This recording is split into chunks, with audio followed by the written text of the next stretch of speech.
Good morning, everybody. My name is Don Daniel, founder of Pill Method International, a better way to eliminate debt. And today we're going to be talking about how I was ridiculed for this, but AI shut them up. This is part two of a two-part series. We started this last Wednesday, and we're going to get deeper into why there is so much pushback against this idea of paying off mortgages and other debt in about 7 years as opposed to 30 years to never. What are the banks doing? What is the financial system doing to keep us in debt forever? And not only that, but we will argue for the status quo and not because we don't have the best information. There's a reason for all of it. And today we're going to dig down deep into why that is. And I think you want to be here today. All right. Start inviting some other folks in and share our content. Invite other people. Tell your family, tell your friends, get your notepad and note paper ready. We are going to get started right about now.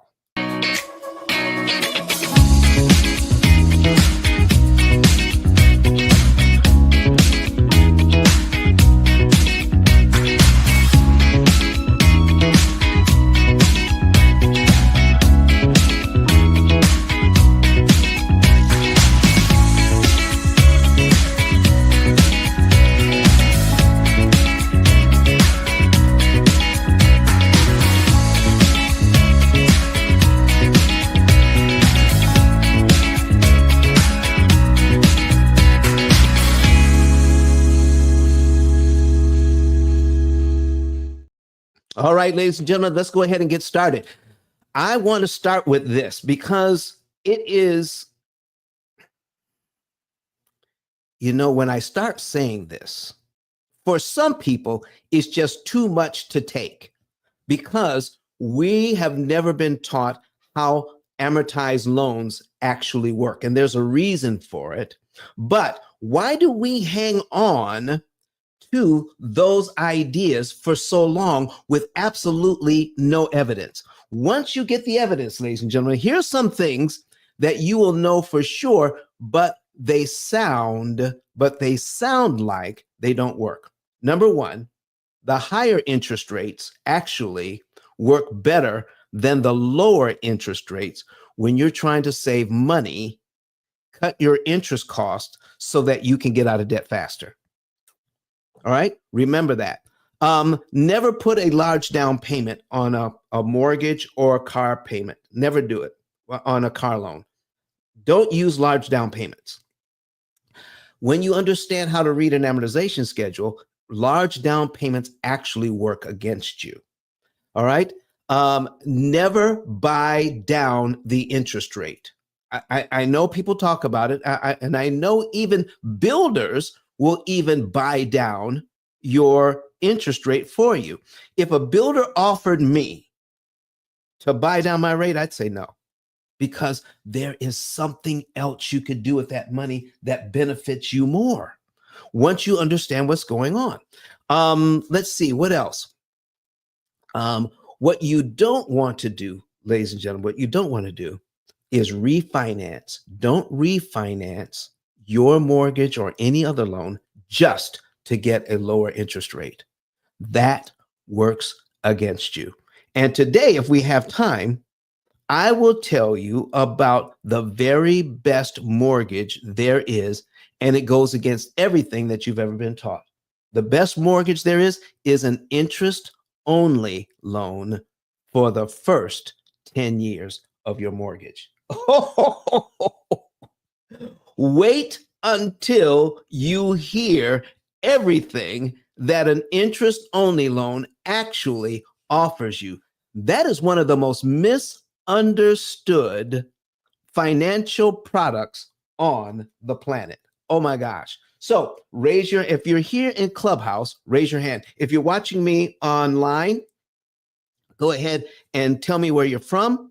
Let's start with that. Again, my name is Don Daniel, founder of Pill Method International, a better way to eliminate debt. And I have a book by the same name. You can find it on Amazon. It has been a bestseller at least 6 times. It could have been more, but I haven't been watching it lately.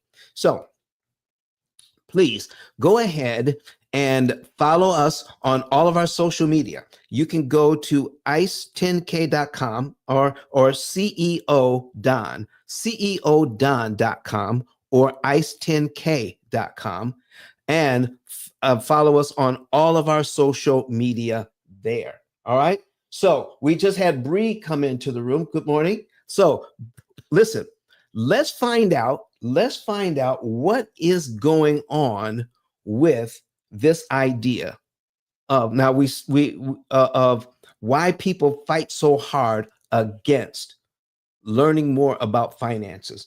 And last week we started out with understanding about a gentleman. His name is let's see, Barry. Let's see, what's Barry's last name? Because this is, let me pull up my notes here so that we can go over this right. All right, let's see here. There we go. All right, now I need you to think about this, okay?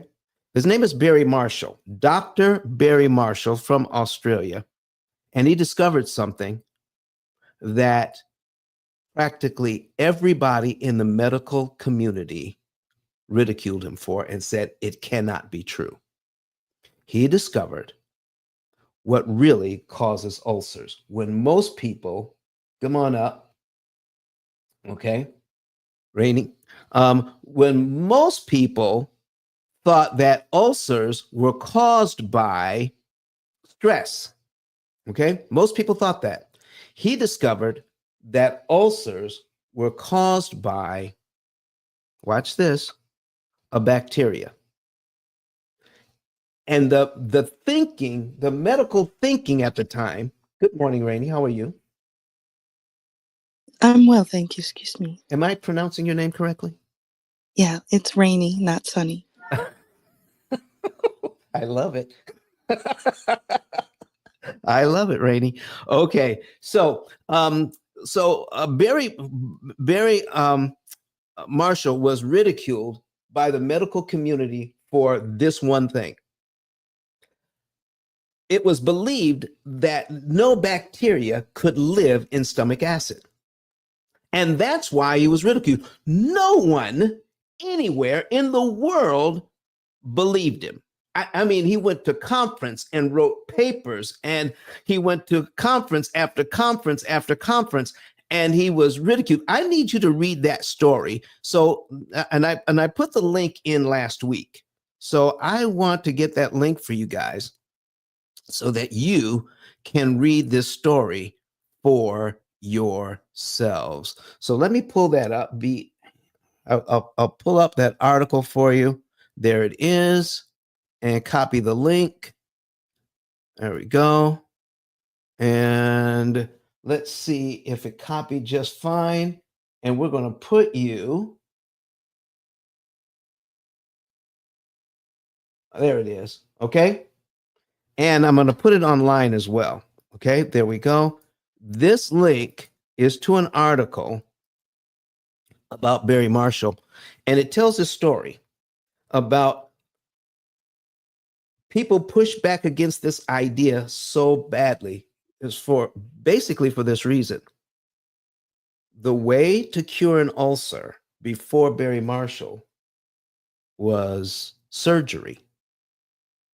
Yeah, they would repair the stomach lining through surgery and fix the ulcer, only to have the ulcer return, and people were suffering and even dying from this when they didn't have to.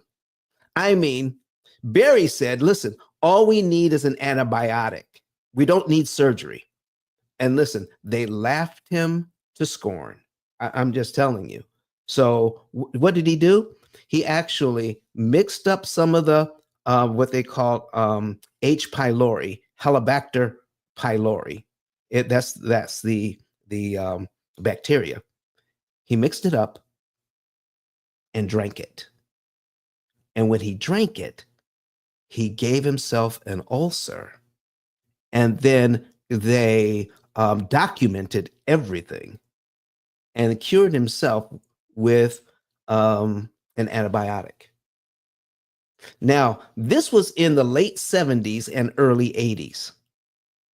But do you realize he didn't win a Nobel Prize for this until 2005. It took that long for people to accept the now well-known medical practice of curing an ulcer with the forerunner to Pepto-Bismol. Oh my gosh, that's what we're talking about today. But before that, he was ridiculed and nobody believed him. And so I'm trying to tell you today that a lot of people don't believe this. I've been doing this for 19 years. 19 years. Do I do I have some other hands raised? Come on up, raise your hand, come to the stage. And if you have any questions, I see you, Kwame. All right. Vinny, I see you. Alberto. All right. Listen, if you want to know more about this, come to the stage and we'll talk about it. But last week, I'm going to put this on the screen here so you guys can see what's going on. All right. And if you want to see this, come to YouTube so you can see what we're talking about. And we're going to share the screen. There we go. And we're going to be breaking some of this down for you today. All right. In detail. So here is the first thing that we're talking about. This is where we left off last week. All right. But we ran out of time. It's called Why the Addy. These are concepts that that these phrases were coined by behavioral economists. And when you study economics and psychology together, it's called behavioral economics. So when you this is one of the things that they discovered. YZADDY, it stands for what you see is all there is. How many times have you met, how many people have you run into that will fiercely defend the point that they have from their point of view? And from their point of view, ladies and gentlemen, they are exactly right. But they don't know what they don't know. And they're saying here, now, what is it? It assumes information currently available is all that matters or exists. And it ignores hidden or missing variables in complex decisions. When it comes to your debt, when it comes to finances, they are very, and I mean very complex. We have been conditioned to think that they are simple, like to pay off a mortgage or a credit card or any other debt. We've been told just pay more. That's all you have to do, just pay more. But what we are doing, ladies and gentlemen, our whole goal is not to pay the debt off faster. It never has been. But we haven't been told that. So what do you mean, Don? Isn't the idea of paying off the debt, you want to pay it off as fast as you can? Actually, no. You don't want to do that. What you really want to do is based on this question I'm getting ready to ask you. If all of your debt was 0% interest, is there any financial benefit to paying the debt off early? Put it in the chat, ladies and gentlemen. Put it in the comment section. Put your answer there. If all of your debt, your mortgages, your student loans, your credit cards, your car loans, every single type of debt there is, if it was all 0% interest, is there any financial benefit to you to paying it off? Katrina Perkins says no. And she's watching us on YouTube this morning. Thank you, Katrina. I appreciate you for that. All right. She says no, absolutely not. It isn't. And so why then does every single financial guru, everybody on the internet, when they're talking about debt, they're focused on how to pay back the principal? And the principal is the money that you borrow. How fast can we pay that off? What number do we have to come up with? People call us all the time and ask us, how much should I pay on my debt every month to get rid of it the fastest? But if they only knew that the reason why you're in long-term debt is the cost of managing the debt. It's the interest cost that keeps you in debt forever. So the thing to do is to manage interest cost. You want to lower your cost on the interest you have to pay. So more of the money that you already make, will go to pay off the debt. So you don't need more money, ladies and gentlemen. What you need is increased information. And one of the things you need is how mortgage mechanics actually work. Now, mortgage mechanics, loan mechanics, it doesn't really matter. Okay. The mechanics of it, you want to know, what is it that they're doing? What is it that they're doing that turns a 3% loan into a 50% loan? Okay. I see you, Dion. Don't be sneaking in here. You need to be up on this stage. Okay. Don't think I don't see you. You need to raise your hand and come on up here. All right. So let's stick with Wise the Addy for a few minutes, all right, and help people to understand that what they think they know, they think that's all there is, and they argue or they talk from that perspective. But when you do that, it shuts yourself off from new and better information. She says, I forgot how to use this app. Okay, let me invite you up here. I'm going to invite you to speak, and you just answer, just there you go. And then follow the directions and come on up. All right. So here we go, ladies and gentlemen. I want to put some things on the screen. All right. And let's go here. I'm going to put Mr. Brett Whistle on the screen again. And we're going to talk about some things. All right. Here is a 200. No, we're going to do a 400,000. Okay. A 400,000. Okay. All right. We're going to do a $400,000 mortgage at 3%. Okay. And we're just going to work this thing up. All right. Now, how you doing, Dion? How's everything? Yeah, good morning, Don. It's going well. I'm on the East Coast. Okay. For a few more until tomorrow, and then back to the West Coast. Back to the West Coast. Okay. All right. Listen, you can talk about anything you want to talk about today. You can interrupt me at any time. I love it when we get questions and comments. Okay. All right. So, folks, we have a $400,000 mortgage at 3%. Now, everybody is thinking, I had somebody I'm talking about, they argued me down. I mean, they just couldn't let this thing go. It was like a dog with a bone. In fact, they have a 2.1 interest rate. And this is now, why would I want to do anything with a 2.1 interest rate? Okay. I'm just going to keep it. He's a real estate investor. And because of this idea of Wise the Addy, what you see is all there is. He was saying that this let's put that in first. 2.1, okay? 2.1 interest rate. And on a $400,000 loan, the payment is $1,498.56. That is the payment. So he says, if I have a 2.1 interest rate, I mean, I'm not going to get better than that. Why should I try to pay that off early because I can borrow money at 2.1? Well, let's take a look at it. So $400,000. If you take a look at $400,000, here's how much interest they want.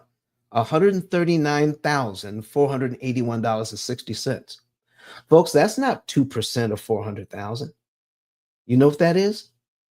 That's 34%. So its 2.1 interest rate really is 34.870%.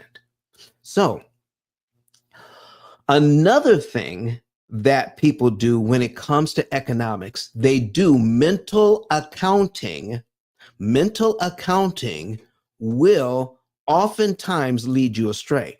They're doing mental accounting and saying, if I have 2.1, but if I invest my money, I can make 10%, 15%, and sometimes even 20% on my money. Why would I, if I could borrow money at 2%, why would I ever do anything with that? I can take my money and make more money with it than I could save by doing that. Okay.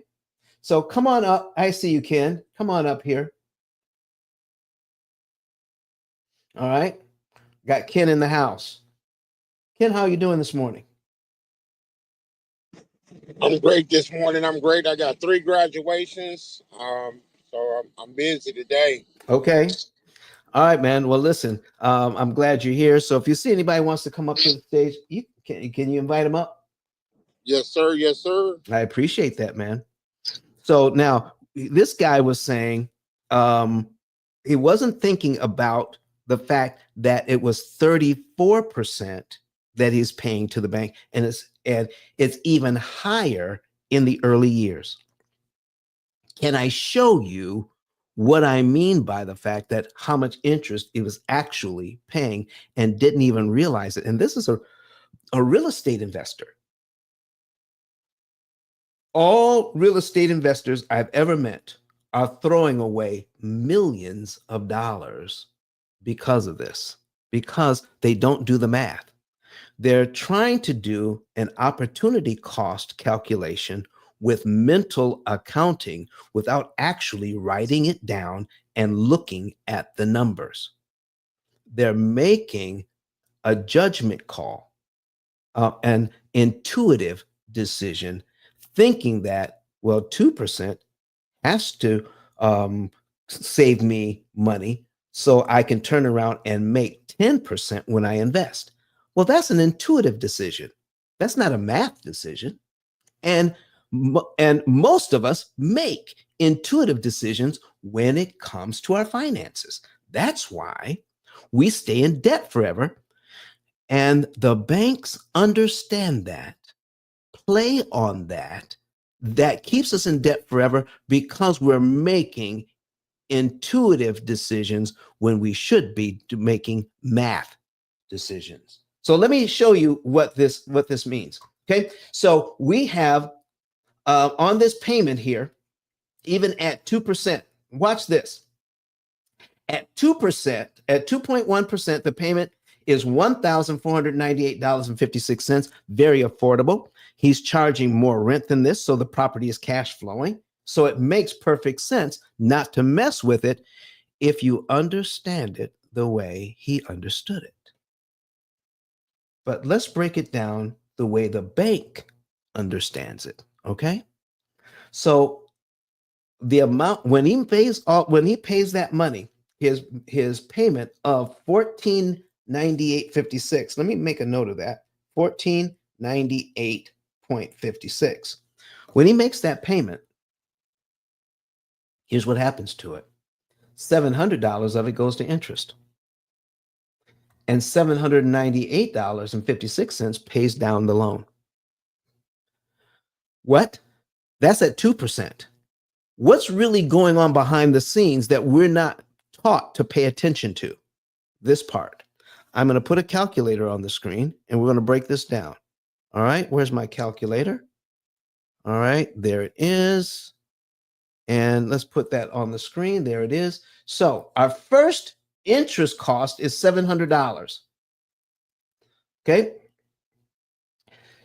So we will divide that by our total payment of $1498.56 divided by 1498.56. That gives us 46%, 0.467. And you have, and since the third number is a 7, you have to round up the 6 to 7. So 47%. 47%.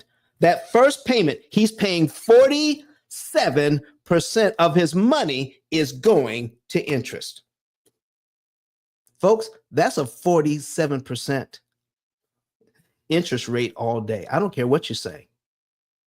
If I've got to pay $1,498 of the money my tenant gave me, and then I got to give away $700,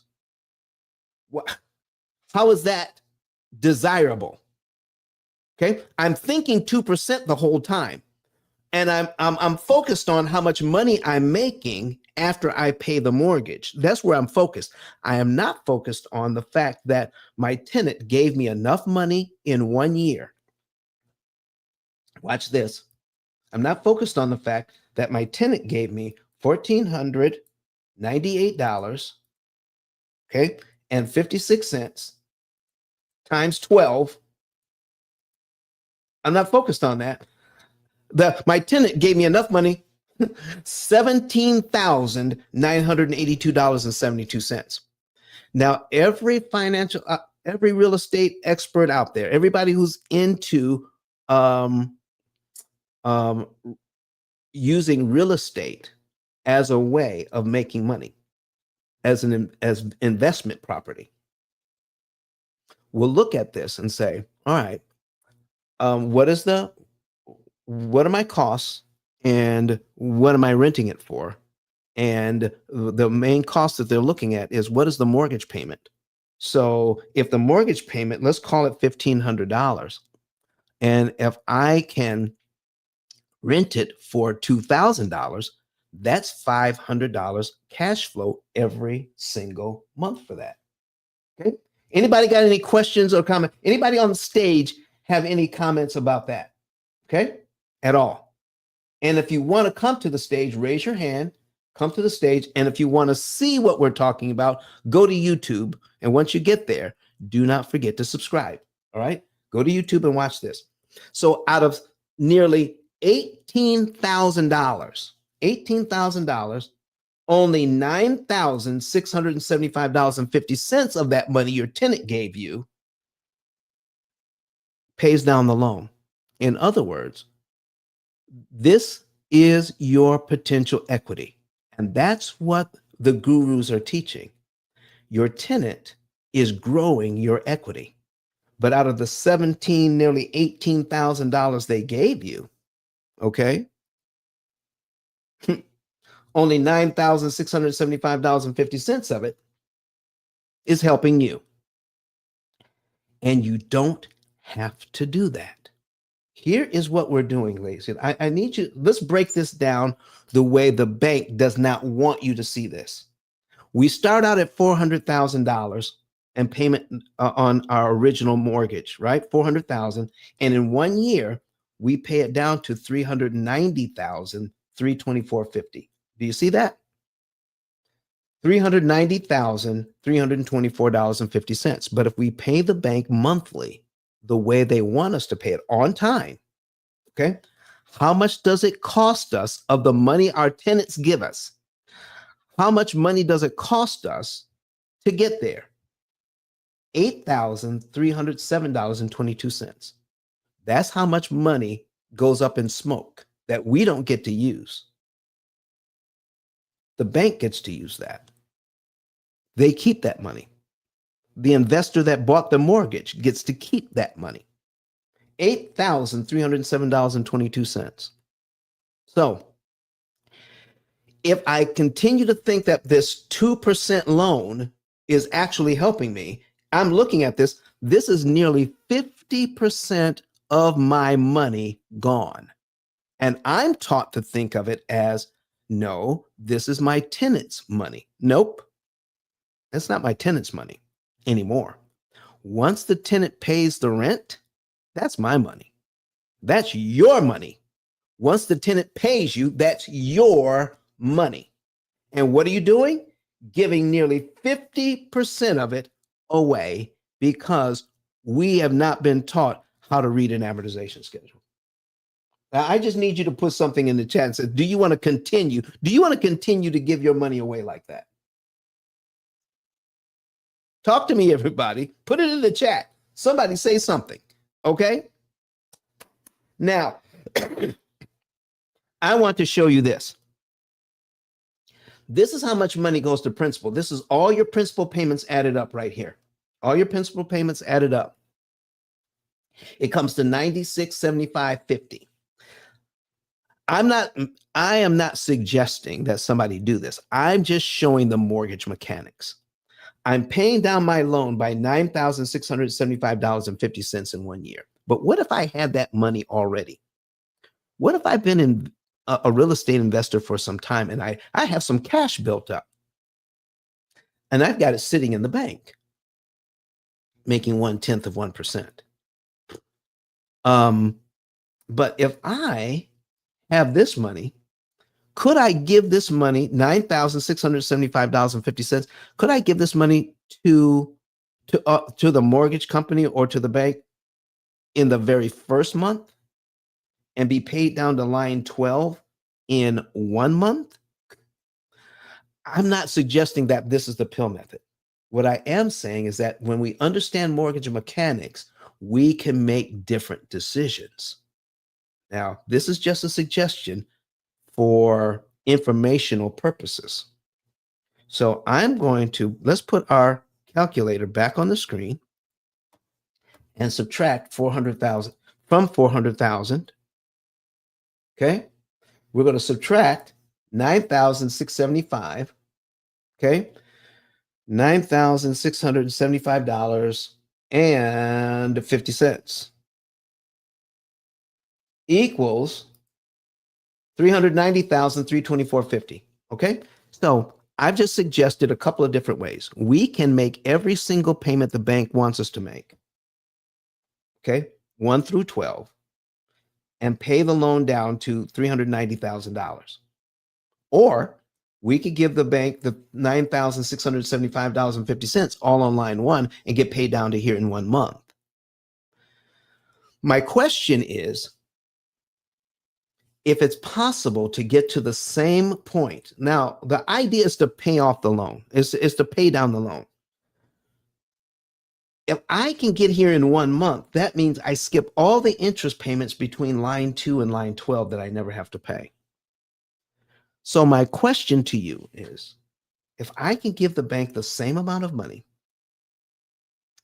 and pay interest of $700 instead of $8,307.22, can anybody who is a real estate investor or even a homeowner with this loan, can anybody justify why we should give away $8,300 just to pay the loan down by $9,675, just to get down to line 12 on our amortization schedule? If we had this money available, if we had the money available, does it make sense to pay the bank $8,300 interest when we could have paid them $700 interest?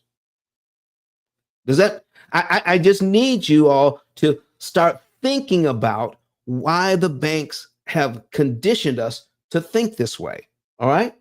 So now let's take a look at this. Let's take a look at this next point. Okay. Status quo bias. A bias is a way of thinking that is so strong that we tend not to want to change it. Okay, the status quo bias. Now, if you want to look that up, I'm going to copy that status quo bias, copy it, and we're going to, let's see here, bring this back, give me a new tab. And so that you can see that it is something real and not that I just made up, I'm pasting it into Google. All right, there it is. Status quo bias is a cognitive bias. It describes a preference for a current state of affairs and a resistance to change, even when other options might be better. It's a preference for keeping things the same. If it ain't broke, don't fix it mentality. The people who lend you money hire psychologists to keep you in this state of mind. Let's take a look at what else it says here. Preferring the current state of affairs, even when better options exist, avoids change due to fear or discomfort, sticks with inefficient debt strategies. We will stick with inefficient debt strategies as long as we have a debt strategy, because to do this thing right takes a lot of brain power. It takes a lot of sitting it down and working it out. We would much rather take heuristics or a rule of thumb and do things and come up with a simple solution that doesn't require a lot of brain power, but it seems logical to us. How about that? So here's another one. Overconfidence bias. Overconfidence bias. Overestimating one's knowledge or decision-making abilities. All right. Let's see if we can get more information on this particular bias by going back to let's go back to Google. We're going to paste this one in.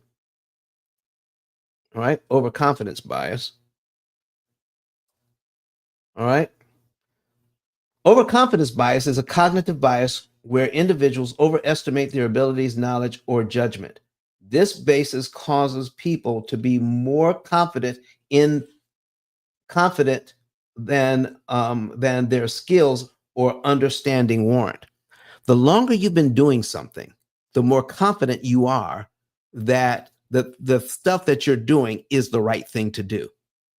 And if you've been in this business or in any business for a number of years, it's going to be harder to listen to somebody who's coming up with a new idea. Not only will you want to stick to your own idea, but you will argue vehemently against new ideas when they're popping up. I need you to think about this for a minute, folks. Think about this for a minute. And try to imagine a world. Close your eyes and try to imagine a world where only toaster ovens exist. Everybody has a toaster oven. Everybody knows how to work a toaster oven. Everybody knows how hot a toaster oven can get. Everybody has been burned by a toaster oven by not being careful, all right? Getting the toast out of a toaster oven. Now, try to imagine somebody coming along and introducing to you a microwave oven. The whole world knows nothing about microwaves. Everybody understands how a toaster oven works. Now, you come along and say, in my microwave oven, and you're all excited about it. All right. And one of the things that you've discovered because of how a microwave oven heats up things, I can put a plastic bowl of water in my microwave oven and heat that water to boiling. Now, you know it to be true because you've done it. You have an idea of how microwave technology works. But now you're trying to help people to change their minds about a new technology and add, not try to replace the toaster oven. You're just trying to add a new device. And one of the things that you're talking about is heating a plastic bowl of water to boiling. Everybody that understands toaster ovens will say what about that? What will they say? It cannot be done. It is impossible because the plastic bowl will melt in any type of oven that I've ever seen in my entire life. Do you see where that bias can get us? It cannot work. Bacteria cannot live in stomach acid. That's what Barry Marshall was told. This cannot work this way because of the information that I currently have. Folks, does that make, are you seeing what banking is doing to us by causing us to think this way? And they call it, it's not anchoring. What do they call it? Hold on, I've got some other notes here. Priming. They prime us with the education. They prime us with the advertising to think a certain way about our money. And even when we think we're saving money, when we think we're doing the right thing, they're making a ton of money hand over fist, because even a 2% mortgage,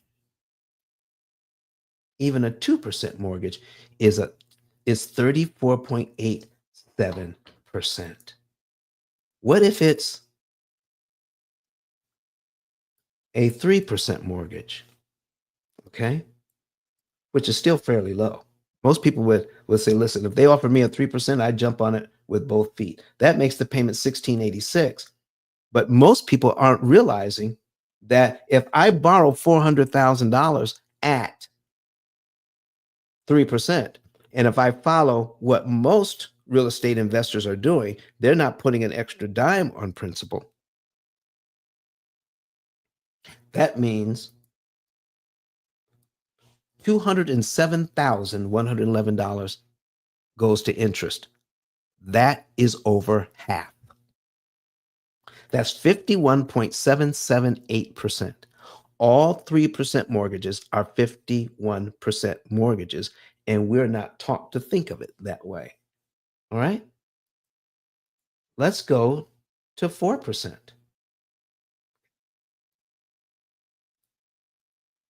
Let's take a look at that. 4%. This is mind-boggling to some people. 4% mortgage, they want $287,000 interest. That makes it 71.869%. A 71% mortgage. You see, when they're doing their math, okay, they're saying they're trying to equate a 4% mortgage with a 10 or 15% return on their money. If I can get 10 or they're equating 10 or 15% compounded interest with 4% amortized interest. And when you amortize it, it becomes 71.869%. And in the early months, it's even more than that. It averages out over 30 years to be 71.869%.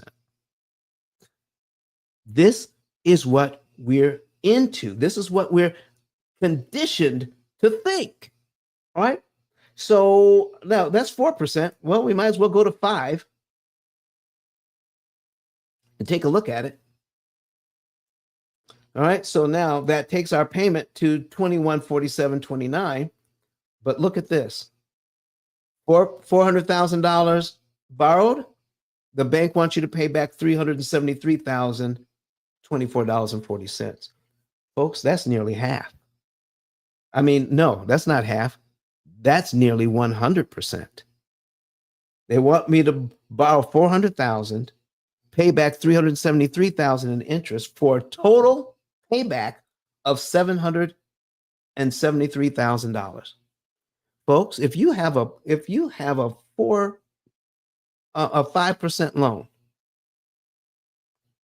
do you want to buy one house for you and one house for the bank, giving them over $373,000 interest on a $400,000 loan, and all the while you're thinking it's 5%, when in actuality it's 93.256%. That's what we're conditioned to think. Well, we're going to do two more. Now we're looking at 6%. Okay. Uh-oh, I clicked the wrong thing. 6%. There it is. $2,398.20. That's what $400,000 is at 6%. Here's how much interest they want, $463,000. Actually, now they want more interest than we borrowed in principal for a total payback of $863,000. Folks, that's 115.838%. Not even payday loans charge that. But somebody with perfect credit is doing this.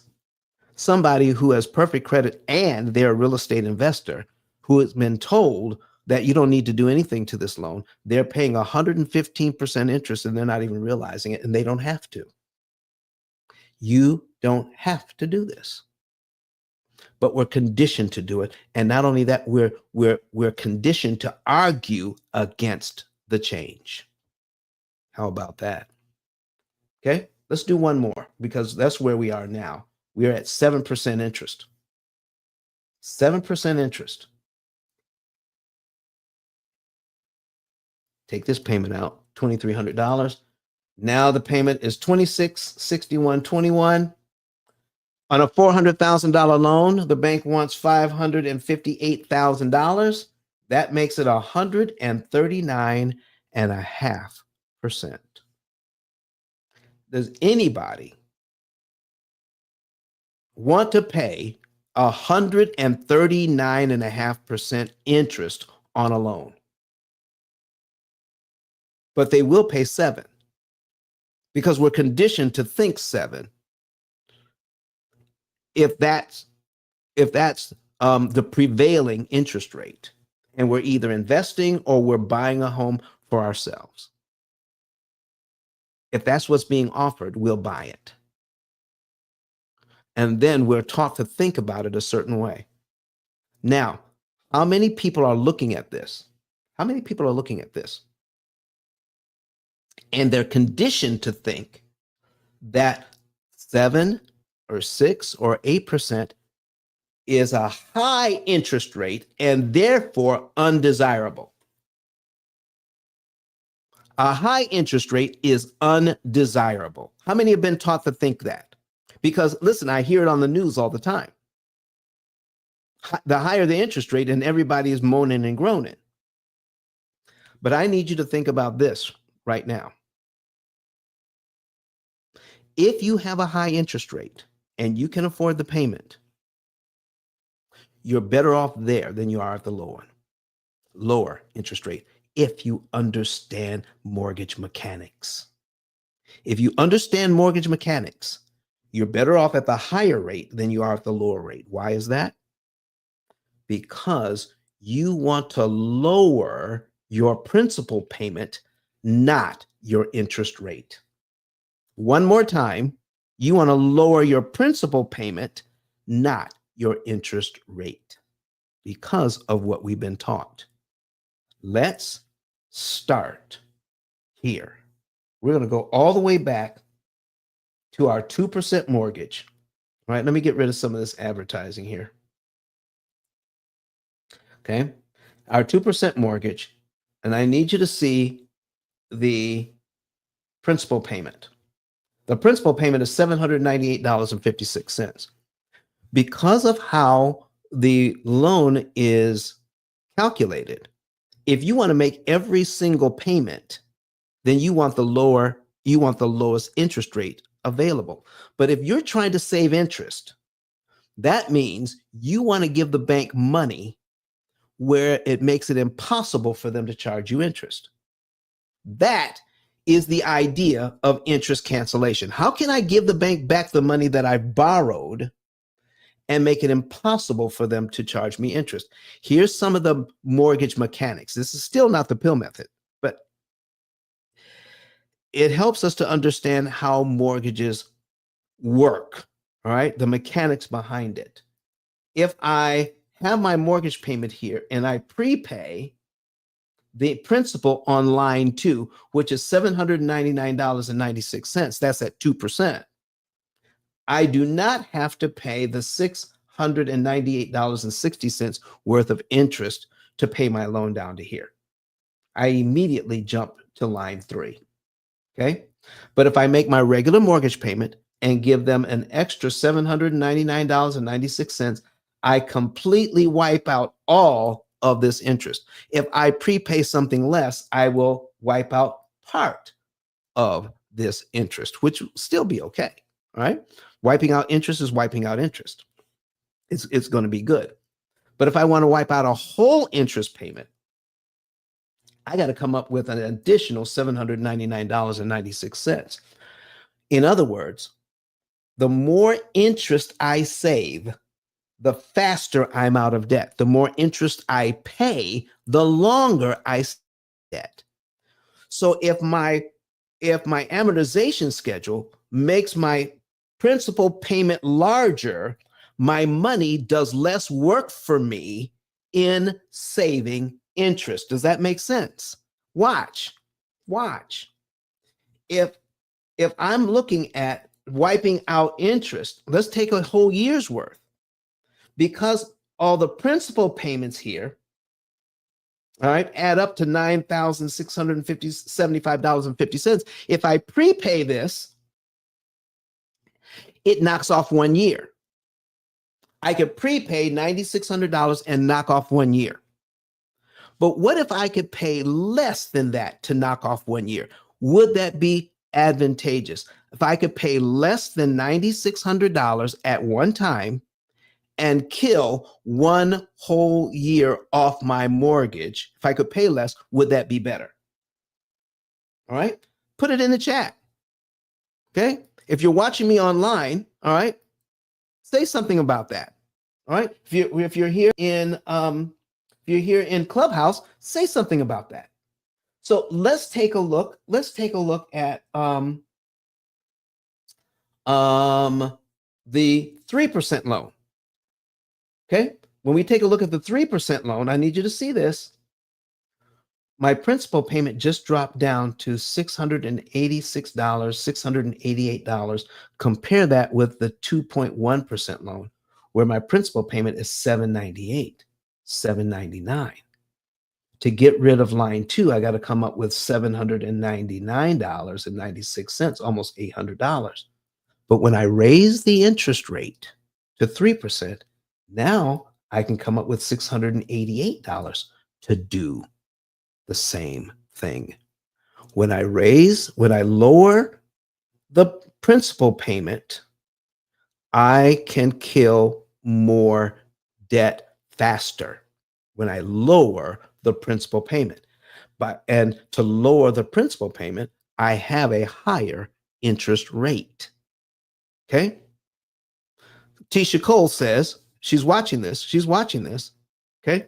Tisha Cole, watching us on Facebook, says, yes, that makes a lot of sense. Okay. Tisha, thank you for that. Okay. Somebody online on here, Rainey, says, you are targeting principal reduction with discipline. That's right. Okay, that's right, Rainey.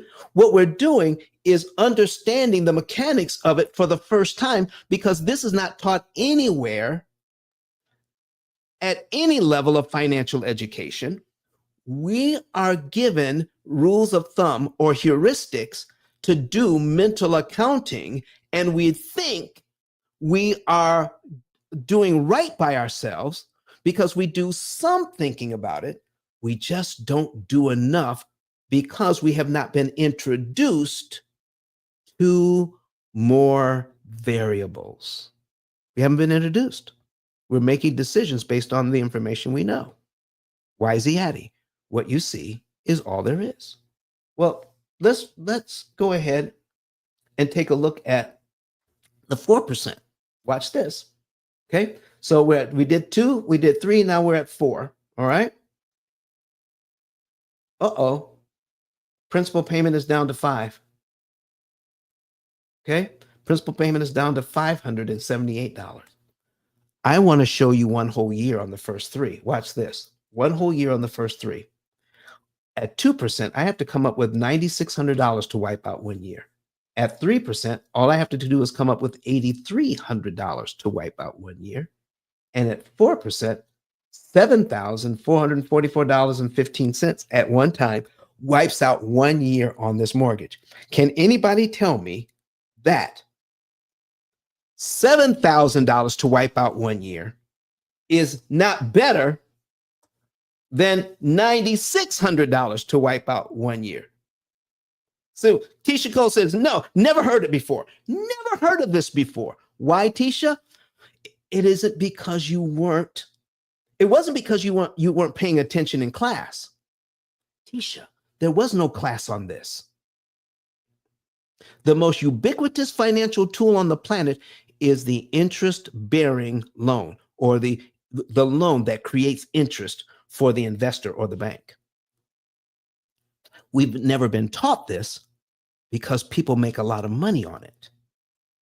And when we misunderstand it, mortgage mechanics, they make even more money, even when we think we're doing our best. You know how many people have come up to me and said, Don, I'm doing this, I'm doing this, they're doing everything they think they know. And what they're thinking is, I'm doing the same thing.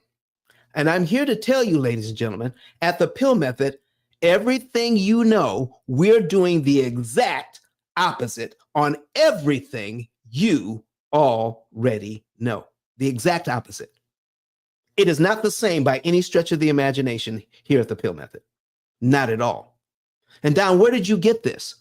How do you know this and it's not taught anywhere? Who taught you?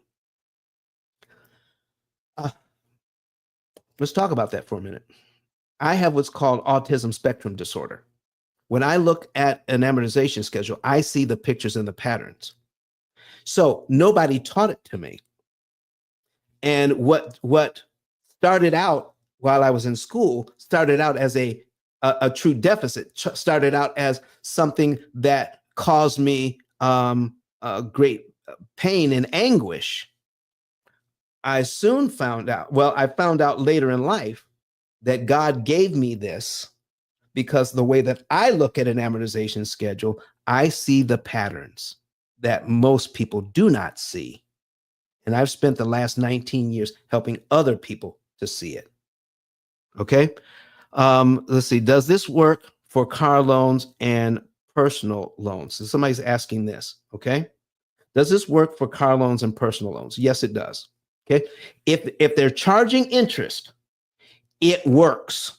You want to make sure that when you're using the P.I.L.L method, you need to learn as much as you can about the P.I.L.L method. We're going to be coming up soon with the P.I.L.L method challenge on becoming an interest cancellation expert. We're working on this right now. We're going to spend 5 whole days with you, helping you to understand this from beginning to end. I mean, in detail, so that you can become an interest cancellation expert. We're going to give you a college level course in just 5 days on how this works. Be ready for it. We're going to start announcing it soon. Okay. So now we did 2, 3, 4. Okay. 2, 3, 4. Here, let's take a look at 5%. 5% interest, ladies and gentlemen. 5%. Look at the principal payment. It's down to $482 to get rid of one line. But Don, look at the interest. It's so much higher at 5%. Well, folks, I need you to start thinking in a different vein. I need you to start thinking this way. Control the principal payment and you control the loan. Interest payments you skip don't matter. So if I can prepay $5,900, I can knock off 1 year off this loan. 1 year is gone, and I kill $18,000 worth of interest. Okay. 1 year. Okay. So even when I'm attacking the loan aggressively, will I pay a little bit more interest in the beginning? Yes, I will. But when it's all said and done, will I have saved more interest and more time at the higher interest rate and at the lower than at the lower rate? If I am strategic in paying off my debt, is there a way to focus on paying the right amount at the right time? And folks, we've been here 1 hour. And so I need to take a break right quick. Watch this video for me while we take a break here. All right. And I thank you for being here. You are watching the P.I.L.L Method podcast. I'm your host, Don Daniel, and we are the better way to eliminate debt. And today we are going over how and why I was ridiculed for this and how AI shut them up. All right. So watch this video and we'll be right back. How many want to know how to pay off all of your debt in an average of 7 to 9 years? You can do all of this without refinancing, without change to your budget, without sacrificing lifestyle. Me and my husband do the P.I.L.L method, and last year we were able to pay down $33,000 on our mortgage without feeling like we were poor. We still did tons of entertaining things and enjoyed our family. You don't have to eat beans and rice every day.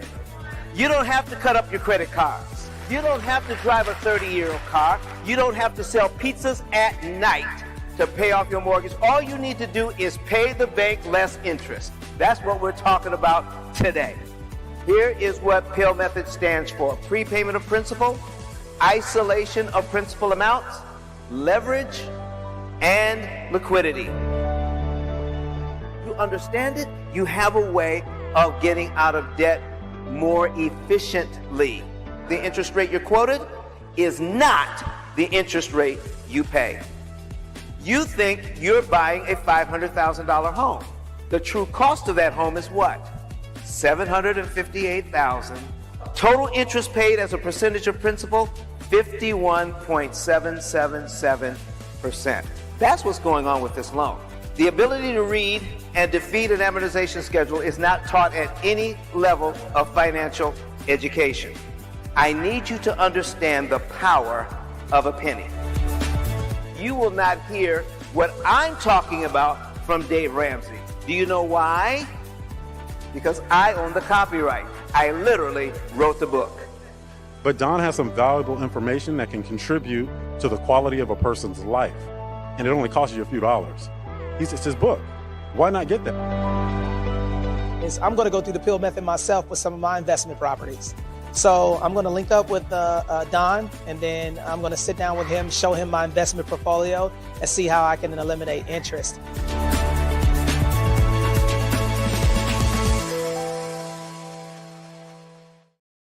All right, folks, we're back. If you will go to ice10k.com, ice10k.com, that will bring you to my digital business card. And listen, you can go down to where it says get a savings and earnings report. Click on that button and it will take you to this page. How would you like to know the month, day, and year you could be debt free? How would you like to get your hands on a cloud-based computing platform that acts like a financial GPS that tells you exactly how much to pay, when to pay with your current budget, so that you can pay 75 to 80% less interest than you need to pay. Cut off 75 to 80% of that interest, and therefore more of your money goes to principal. If you'd like to know the month, day, and year you could be debt free by not having to make more money, but by paying less interest, go to ice10k.com and click on that button that says get a savings and earnings report today. All right, so we're back, ladies and gentlemen, we're back. So we've already done 2, 3, 4, 5. Now we're going to 6%, 6%, ladies and gentlemen. All right, look at this, $463,000 in interest, but look at my principal payment, $400. It only takes $4,900 at 6% to knock out 1 year on this loan. Has anybody ever pointed that out to you before? $4,900 paid one time kills 1 year on this loan and saves you a whole ton of interest. And at 7%, oh my gosh, 7%, look at this. 327,000 for, let's see, is this 7%? Let me take a look. Yep, 7% interest, $4,063. At 6% is $4,900. At 7% is $4,063. Can I show you something absolutely ridiculous?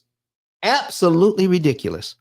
Somebody, I heard on somebody else's podcast that because they're a real estate investor, to make a deal work, they had to accept an 18% interest rate on a multifamily deal.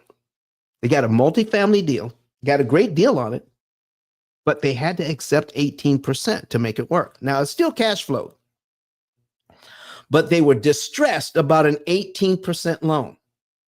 Can I show you what they had to go through? So we're going to bring this up. Brett Whistle again.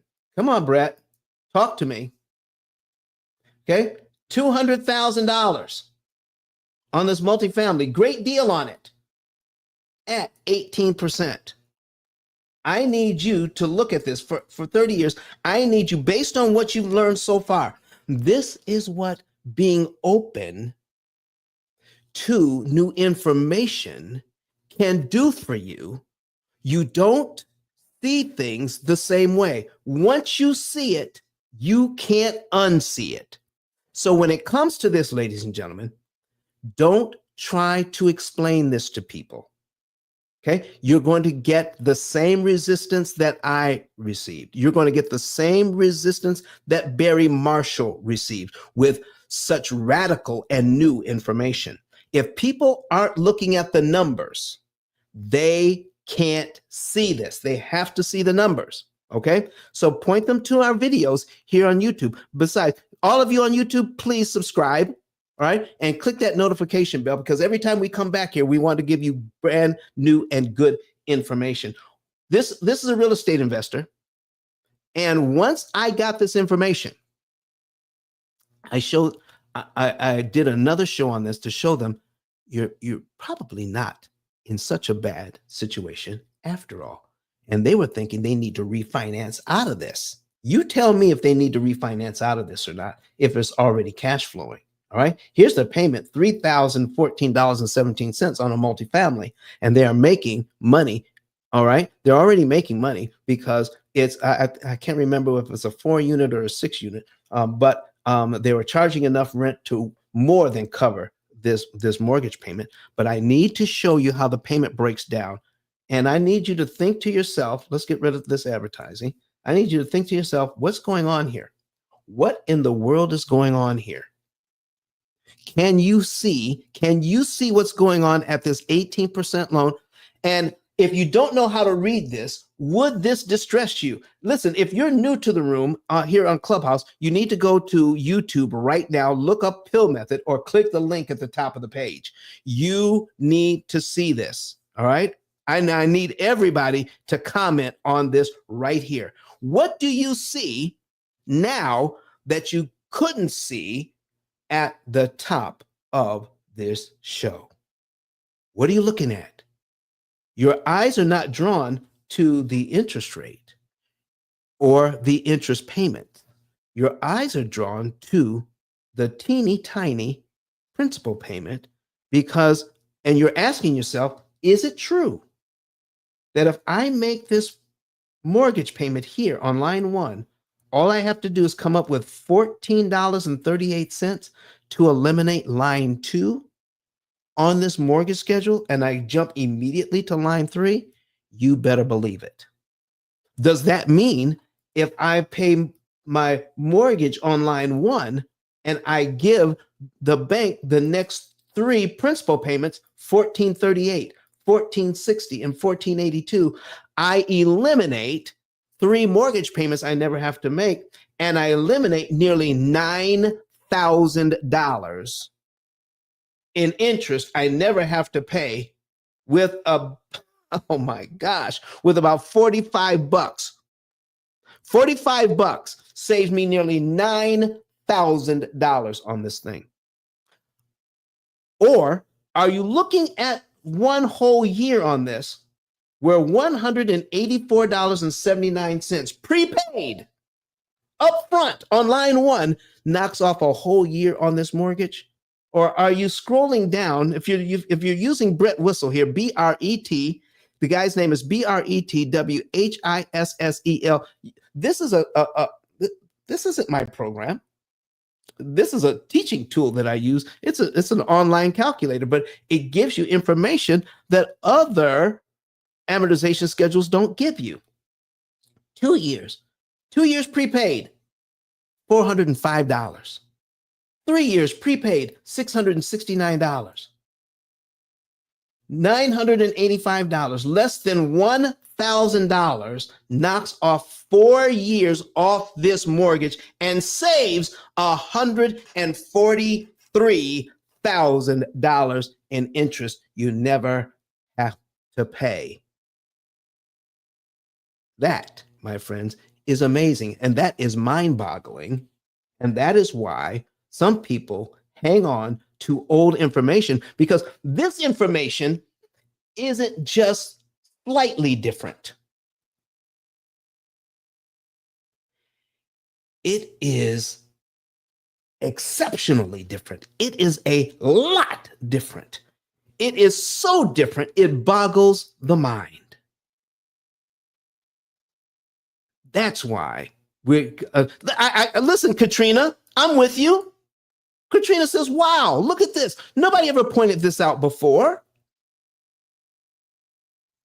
Can you imagine somebody getting equity at a much lower cost and knocking off this loan years and years and years faster because they have a high interest rate rather than a lower one, because they've learned now how to read an amortization schedule and they don't have to fall subject to biases, okay? Like the Dunning-Kruger effect. The Dunning-Kruger effect works like this, ladies and gentlemen. Low-skill individuals overestimating their talent or competence. Okay, they ignores complexity and assumes simplicity. We assume that these mortgages are simple. We assume that all we have to do is pay more, and assumes they don't need help with loans. The Dunning-Kruger effect. Well, listen, does it really mean that? Let's look it up. Let's look it up. Dunning-Kruger effect, so that you don't think that I'm making up these terms, okay? Let's put this in here, the Dunning-Kruger effect. All right, so we're going to paste it and do that. All right, let's look it up. The Dunning-Kruger effect, a cognitive bias where individuals with low competence in a specific area tend to overestimate their abilities, while those with high competence may underestimate their true abilities. This effect, named after psychologists David Dunning and Justin Kruger, highlights a disconnect between self-perception and actual competence. We believe with this Dunning-Kruger effect, because we do something for a long time, or we've been studying it, even subject matter experts like Dave Ramsey or Susie Orman will shut themselves off to newer information based on the fact that they've been doing this a number of years and there's nothing else to learn. What about that? The Dunning-Kruger effect. There are banking institutions that hire psychologists to anchor us here so that we will not think that there's anything new under the sun. And there's definitely is something new under the sun. That's the Dunning-Kruger effect, ladies and gentlemen. Let's take a look at number 5 here. Confirmation bias. Have you heard of confirmation bias? Confirmation bias means that we look for evidence that confirms what we already believe to be true. So have you had those people who look and they ignore all other evidence, but they highlight the evidence that says, this is what I believe. All right. I'm confirming what I already believe. Listen, like I'm watching the news, and this guy in the White House, oh my gosh, this guy in the White House, all right, trying to embarrass the president of South Africa with made up news articles, videos that are not even in the guy's country, and saying all of this that I'm showing you means that there's genocide going on in your country, and here's all the evidence. Folks, that is a classic example of confirmation bias. Do you know anybody that does that? They said, here's all the evidence I was able to find that proves what I'm saying is true. And they ignore all other evidence. Okay? It's favoring information that supports existing beliefs. You already have the belief. So now I'm only going to look for or accept information that supports that belief. Searches only for validating data, disregards interest-saving data or tools. How about that? Well, this is, I'm set this up for the P.I.L.L method, of course. Of course. Okay. All right. Now, what about belief preservation? Let me take a look at this. Belief preservation. All right. Let's take a look at this. All right. 6. All right. Oh man.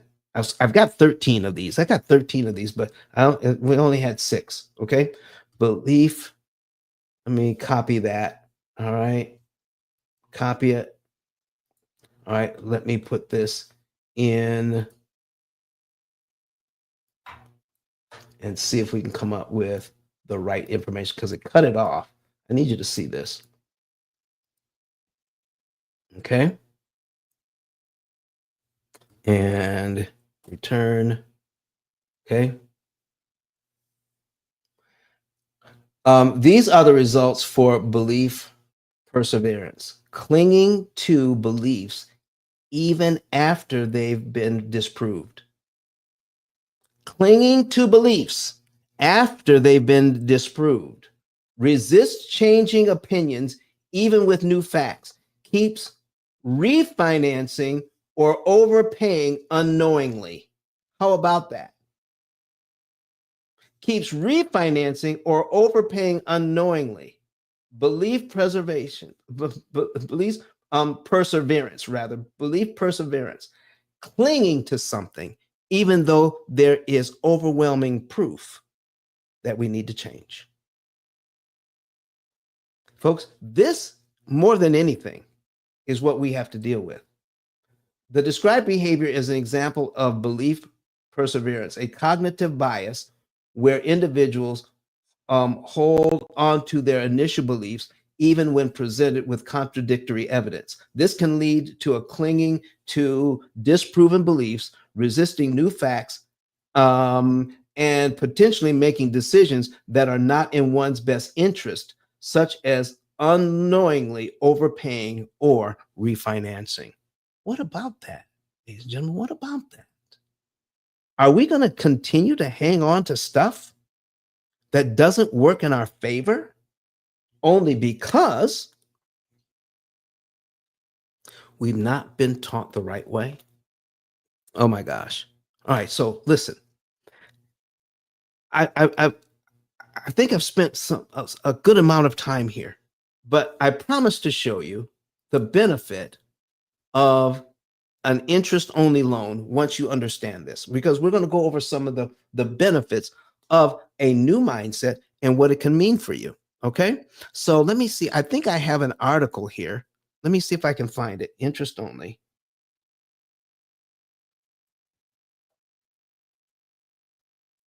Let me see if I can find an article here on the interest-only mortgage. All right, there it is. Here's a link. Okay. Now, I told you before that if you understand interest-only mortgages, it is probably the very best mortgage there is. I'm going to bring up a whole new window here. Okay. And we're going to put this link in. And let me see if you recognize this bank. Okay. Chase Bank. What is an interest-only mortgage? So that you don't think you've got to go to some obscure bank to get one. Most banks offer this, but most people misunderstand it.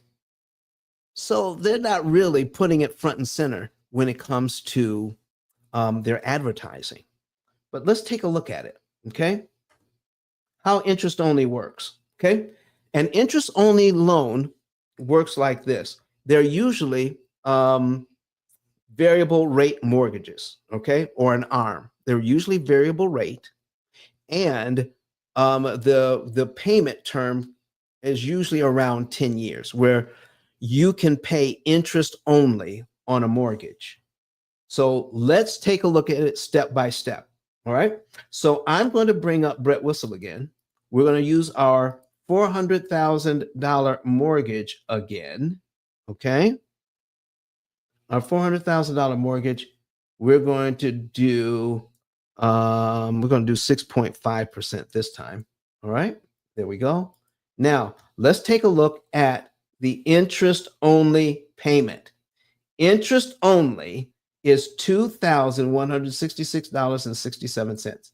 That is the interest only payment. Okay. That means that is the minimum payment you can make. It doesn't mean it's the only payment you can make. Interest only does not mean you can only pay interest. What it does mean is that your minimum payment is interest. Now, let's take a look at this thing. All right. So why get an interest only mortgage? If you're interested in keeping your month-to-month housing costs low, an interest only loan may be a good option. All right. If you're interested in keeping your monthly payment low, that could be a good option for you. But Don, during the interest only payment, if you pay interest only, what does that mean?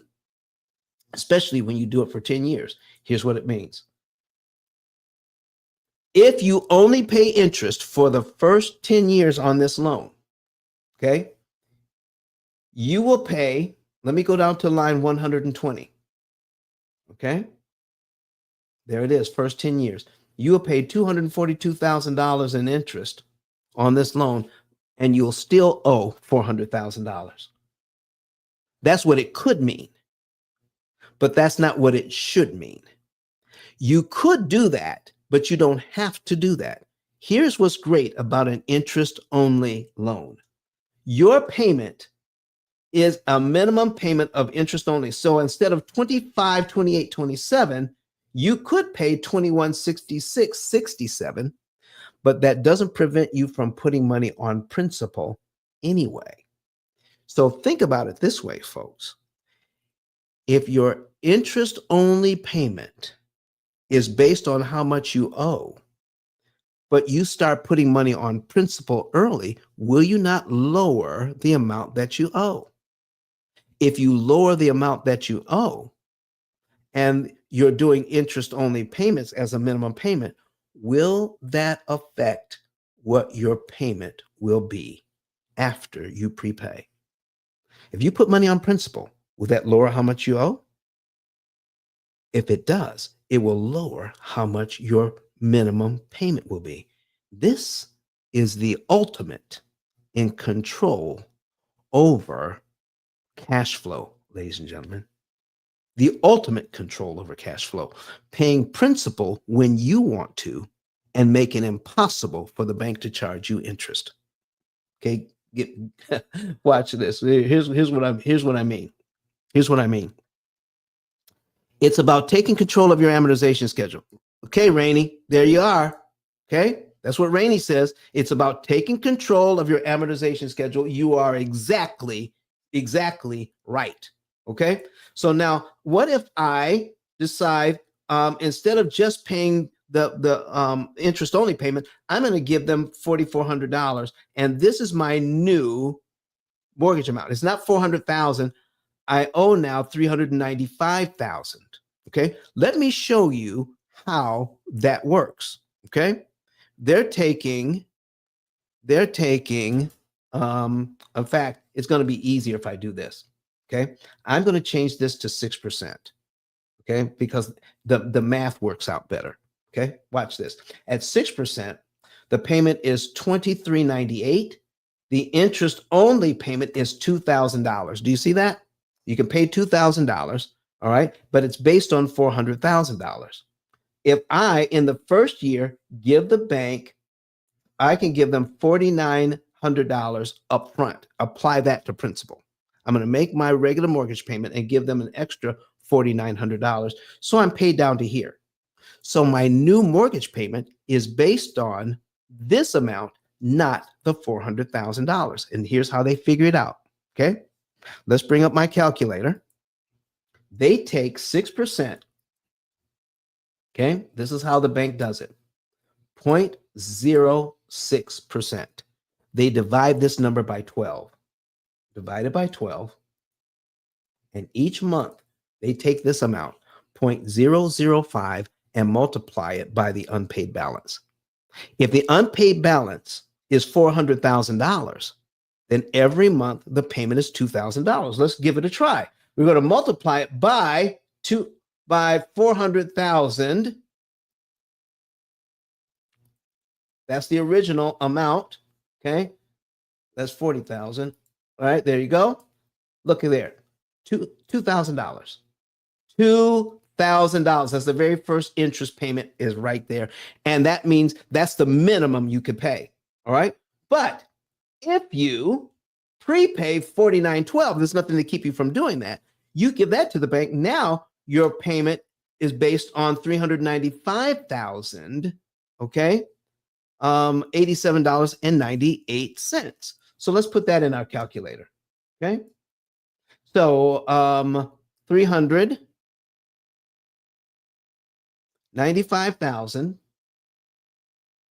0.87.98, all right, times 0.005.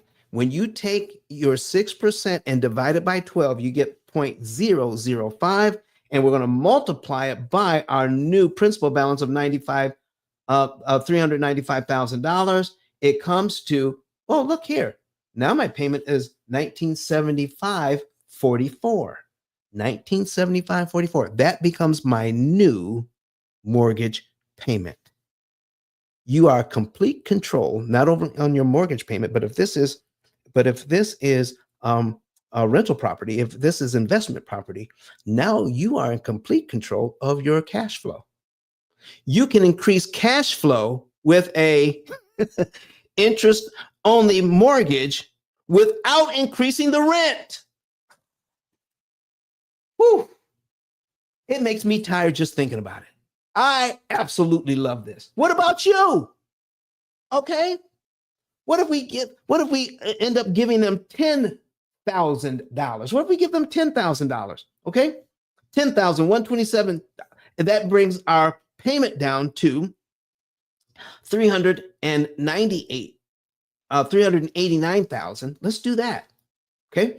389,000 is our new balance. 389,873. Okay. Times 0.005. Our new mortgage payment would be $1,949 instead of $2,000. And we're getting equity. Now, in our program, Most mortgages pay off in an average of 7 to 9 years. If this is a real estate investment property and you wanted to pay it off and your interest only period is a whole 10 years, is it conceivable that using our process that you could literally be done you could pay it all off within the 10-year frame? And that way, all your mortgage, all your rent payments are cash flow. None of the money goes to the mortgage. $0. What about that? Is that a possibility? Is that something you can consider? It's not something that I'm advocating. It's just we need more options instead of giving all of this money away to the bank. It shouldn't cost, in 2 years, it shouldn't cost $47,000 just to pay the mortgage down by $10,000. That is $57,000 all day. Why should we have to pay out $57,000 of our hard-earned money just to pay the mortgage down by 10 grand? Why should we? When we could pay a lot less interest.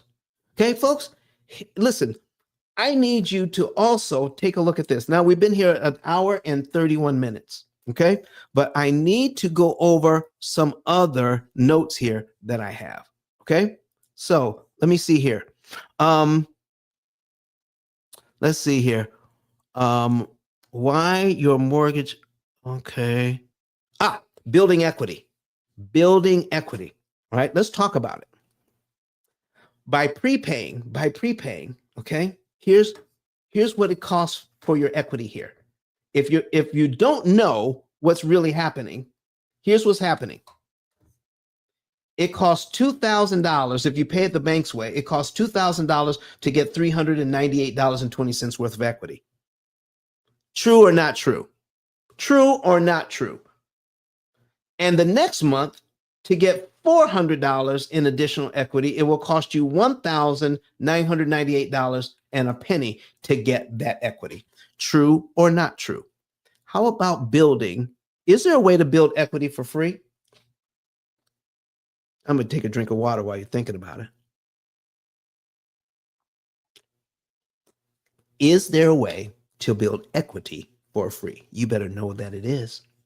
Okay. If I make a payment here, let's call it January, and then I take February's principal payment and prepay it, all of this money goes to principal. I'm paid down to here in 1 month. I skip over line 2 and go immediately to line 3. So I get to skip over this $1,998 and a penny and never have to pay it. My whole mortgage interest cost has been reduced by nearly $2,000 for giving them the $400 early. If I pay this money when the bank is not expecting it, I get the equity for free.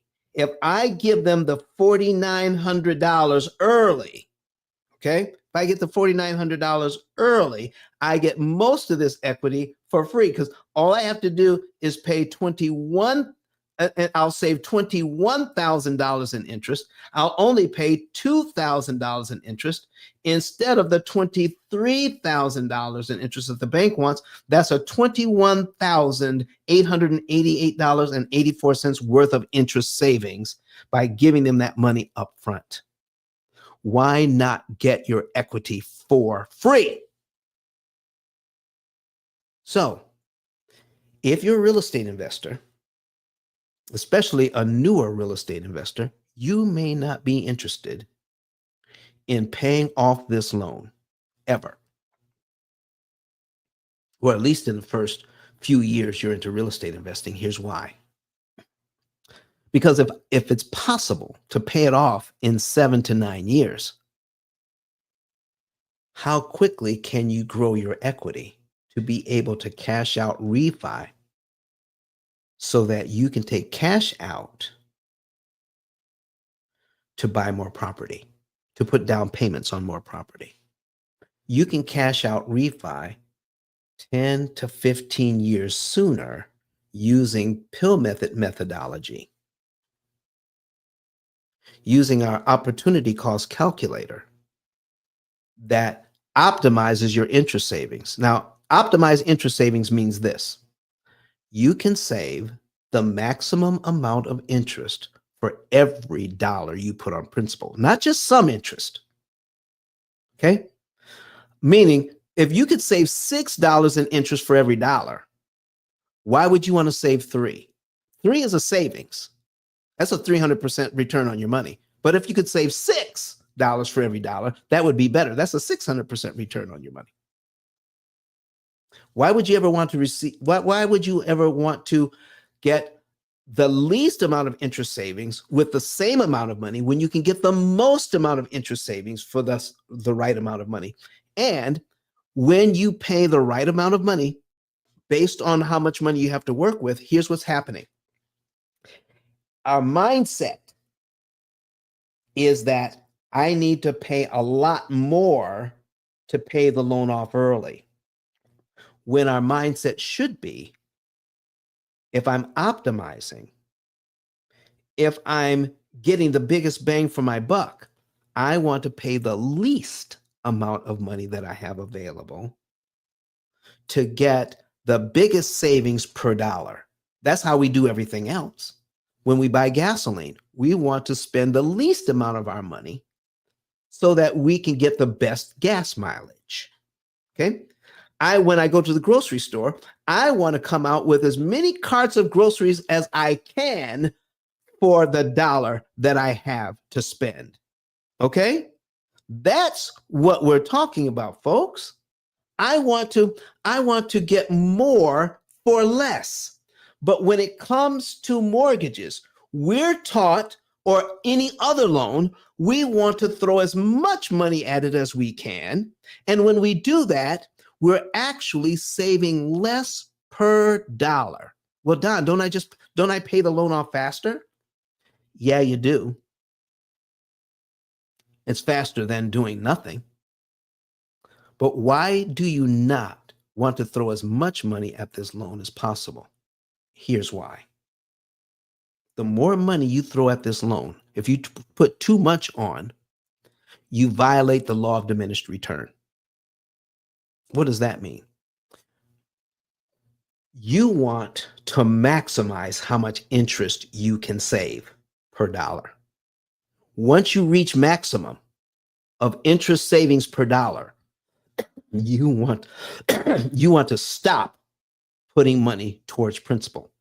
Okay, watch this. In the beginning, on this loan, it takes about $400 to kill nearly $2,000 in interest. But the deeper you get into this loan, watch this. It takes $1,169.42 to kill $1,200 worth of interest. It costs more to eliminate less. The bankers know that. So even though you're trying your best to pay off this loan faster, here's what you're not doing. You're not calculating what is the least amount to pay to maximize interest earnings so that you can stop putting money towards debt reduction and take the rest of your money and put it towards wealth creation. One more time. Stop putting money towards debt reduction once you've reached maximum savings, and take the rest of the money and put it towards wealth creation in some sort of investment. I got a guy here in Huntsville. He uses our program, and he's paying off his mortgage. I mean, he's making a lot more money now. And when he puts all that money into the program says you can be out of debt on the last $263,000 that you owe us. That's what the bank says, that you owe the bank. All right. Last $263,000, he can have it paid off in 3.5 years and only pay $16,000 more interest to do that. He was very excited about the prospect. I told him he's paying off the mortgage too fast and he's not paying enough interest. Totally shocked him. Why not? Why not do that? I said, well, let's tell the program this. Because the program will allow you to make changes in it. So tell the program you're making $2,000 a month less. He did, and he got new results. Now he's going to be out of debt in 6.5 years, not 3.5. He's going to pay $20,000 in interest and not 16. He says, why would I do that? I'm paying more interest and I'm taking 6.5 years to get out of debt, not 3.5. I said, well, what would you have to do to get out of debt in 3.5? He says, I would have to put that $2,000 a month back in for 3.5 years. I said, he says, yeah. I said, let's count it up. Let's count the cost. 3 years, that's 36 months. And another half year, that's 6 more months. That's 42 months. 42 months times $2,000 a month going towards debt reduction. That's 84 grand. And remember from the top of the show, our goal is not to pay the loan off fast, it's to pay it off cheap. So how much interest are you saving by doing that? He can pay off, he can, if he stays where I told him to stay, he's going to pay $20,000 in interest. To do what he wants to do, he's going to pay $16,000 in interest, which means he's got to give the bank an extra $84,000 towards debt reduction just to save $4,000 in interest. Now you tell me, ladies and gentlemen, is it worth to pay 84 grand just to save $4,000 in interest? Or should he be taking his 84 grand and investing it somewhere else?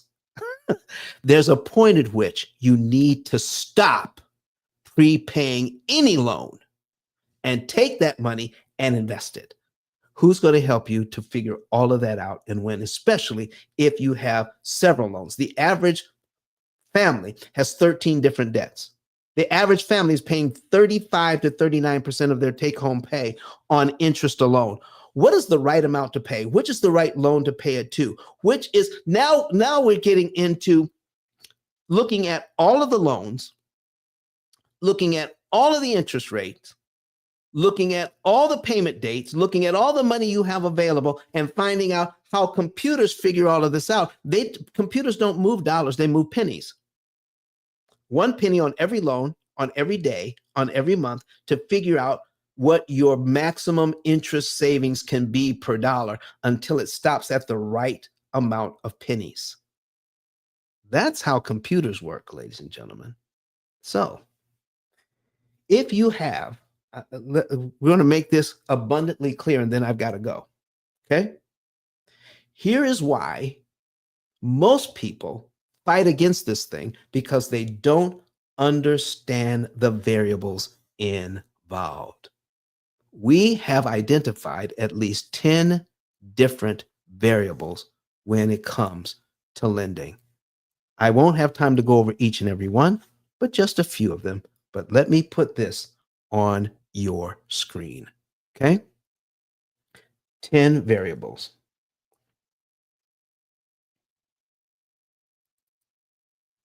There it is, P.I.L.L Method International. The first variable, payment frequency and structure. Understanding when and how you receive your income is crucial for timing your prepayments correctly to align with your cash flow. Your cash flow is different from your neighbors. It's different from your cousin. It's different from your friend. You need a plan that looks at your cash flow when it comes in and when it makes sense for you to prepay, looking at payment frequency and structure.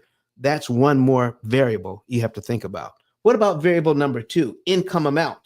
The amount of money you earn dictates how much you can realistically divert towards debt repayment without compromising your financial stability. Some people are paying way too much too early and leave themselves cash poor.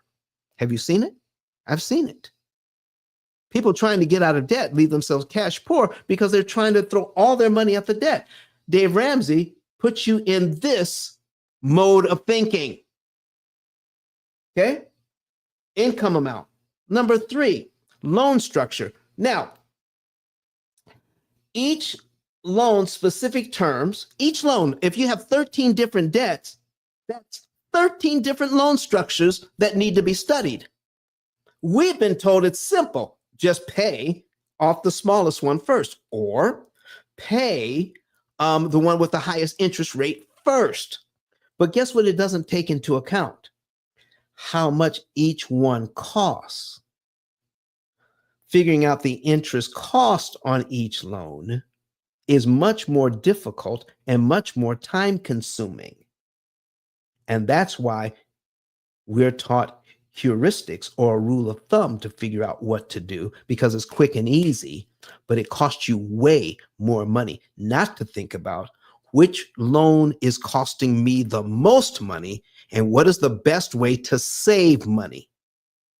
Oh my gosh. Each loan's specific terms, including interest rates, balance due, affect how beneficial extra payments can be. Number 4, discretionary funds. The amount of money left after essential expenses varies month to month, affecting your ability to make extra payments. You see, if we try to come up with a spreadsheet type of formula where we're telling the program we're going to put an extra $500 or an extra $1,000 on debt or an extra $200 on debt every single month, that doesn't take into account emergencies and when things go wrong. What happens when your expenses are way more this month than you ever thought they could be due to emergencies? Now you can't put that money on the debt because you don't have it to put on the debt because you spend it for this month. That's why spreadsheets blow up every time there's an emergency. And people just go away from that program altogether. Okay, discretionary funds. Okay, number 5, optimal timing and amount. Determining the most effective time and the amount of prepayments, which means if you're trying to, the effective time, there's 12 months in a year. Which month do I do this in? There's approximately 30 days in each month. Which day of the month do I do it on? When I take a look at how much money I have available, I have thousands upon thousands of pennies available that I could put on the debt. How many pennies do I put in the right month on the right day of the month? Do you see how complicated it starts to get? If I have 5 variables, ladies and gentlemen, 5 variables, let me put this on the screen. 5 variables. That is 5 exclamation point. Okay, that's called factorial math. 5 exclamation point means there's 120 ways to view these variables. Which one do I do first? Which one do I do second? Which ones do I avoid? Which ones do I add in? If there's 120 different things to think about, there is a certain sequence or a certain methodology out of the 120 I need to follow to maximize interest savings. How do I do that if I have 120 different variables to think about? Well, I've only identified 5 variables. There's 120. We have 10. What is 10 factorial?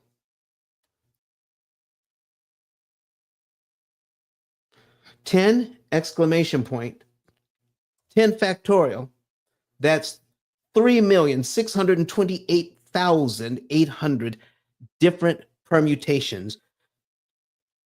3,628,800. If you had a bookshelf, now I have got a video on this that we're adding to our course that's coming up, our challenge that's coming up, where we're going to be teaching you how to become an interest cancellation expert, how you can understand this.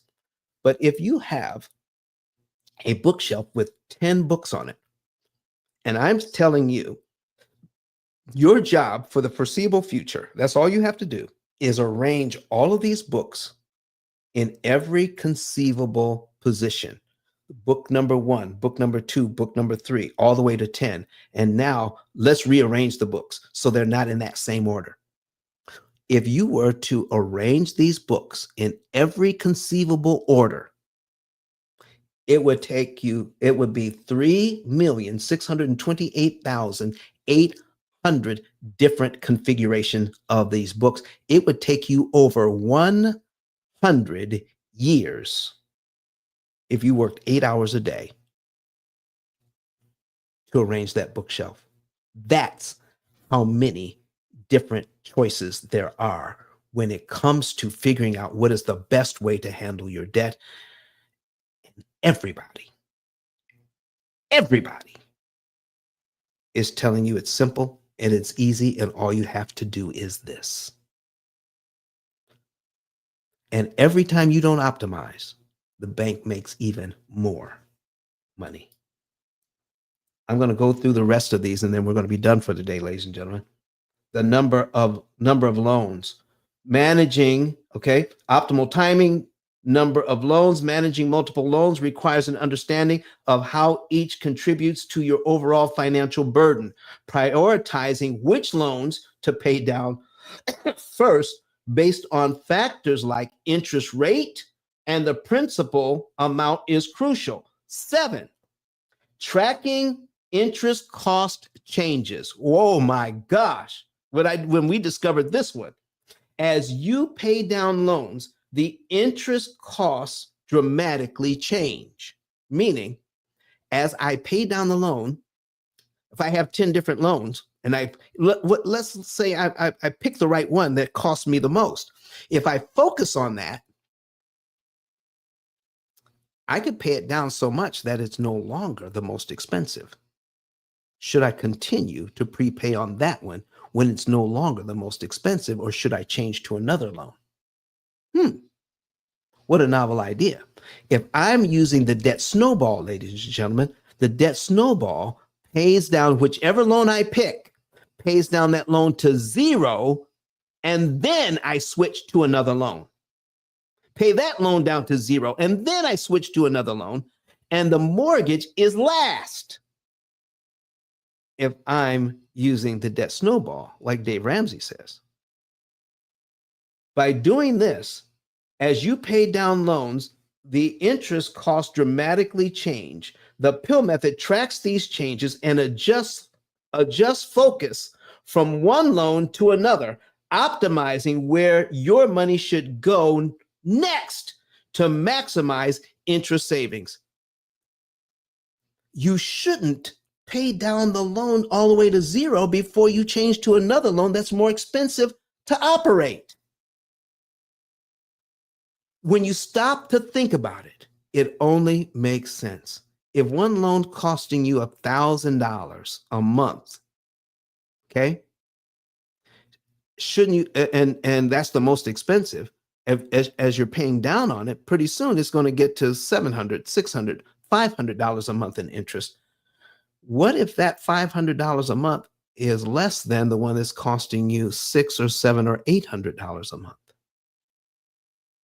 Shouldn't you change over to that loan? Shouldn't you keep changing according to how much interest each loan is costing you and attack the loans that way? Won't you save more interest if you're doing that? Who has time to try to figure all of that out? 3.6 million different permutations figured out for you in a matter of 2 or 3 seconds tells you exactly what to do and when. Do you see what we're talking about here? Cash management. Number 8, cash management. Balancing the interest saved through loan prepayments with the potential interest earned from investments is crucial. Cash management and investment strategies. We talked about that. How much of your money should go towards debt reduction, and how much of the money that you already have should start going towards wealth creation. Now we're talking about a whole new set of math problems called critical point analysis. What is the critical point? I mean, in dollars and cents, all the way to the penny, that I need to stop putting money towards debt reduction and take the rest of my pennies and put them towards wealth creation. What is that magic number? Without an algorithm specifically designed to come up with that number for you, you're going to make mistakes all the time, because we're going to use mental accounting, and mental accounting is not sufficient enough to help us to save the maximum amount of money and to use our money to make money. You see, folks, if you pay way too much interest over here or take too much of your money to cancel interest, you lose the opportunity for long-term earnings with compound interest. You want to start as soon as possible making compound interest to get ready for your life after work when you want to retire. When is that? When do you hit that magic number? When your money makes so much money for you that it replaces your income by several times. Now your money is working and you're not. How soon do you want to get there? That's what this is all about. If you spend the money in a way that is not efficient, you make it impossible for that money to make money for you. And that's what this thing is all about. Stop throwing away generational wealth and figure out how you can take that money and invest it for your family. Wow. Potential balancing the interest saved through loan prepayments with the potential interest earned from investments is crucial. This helps decide whether to prepay debt or invest surplus funds for a higher return. That's just 1 out of 10. Here's number 9, emergency funds and fungibility of money. This one is huge, ladies and gentlemen, and a lot of people make a mistake here. Considering the fungibility of money, that means how money is interchangeable, okay? Looking at all of your funds. Considering the fungibility of money, it may be more cost-effective to use credit for emergencies rather than keeping a large amount of idle cash in low-yield accounts. This approach can free up funds for reducing high-cost debt. Can you imagine someone talking about using credit or credit cards for emergencies rather than for saving up cash for that purpose? Called sinking funds? Thousands of dollars sitting in the bank, molding away, making 1/10 of 1%, when I could be taking that money and killing thousands upon thousands, hundreds of thousands of dollars worth of interest. And I can use my credit card to pay for my emergency, add my credit card to the program, and the program manages how much interest I pay on that credit card. Oh my gosh. Think about that for a minute. Now, we just keep adding point after point after point. This is how difficult it is to manage what you're doing.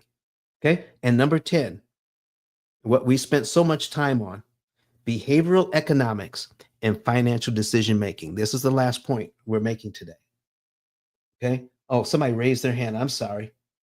Joe, I'm trying to invite you up to speak because you had your hand raised. If you're still here, come on up. Joe, I didn't see when you had your hand raised. Come on up, Joe. Okay. All right. So here's the last one, folks. Behavioral economics and financial decision making. Understanding the impact of behavioral economics, such as loss aversion, helps us design interventions that encourage more rational financial behaviors. You see, when you study when you study behavioral economics, we find out that human beings make irrational financial decisions, but we think it's logical. Therefore, we try to simplify how we make those decisions. Okay, Joe, what did you have for me today, sir? I'm sorry I didn't see your hand raised.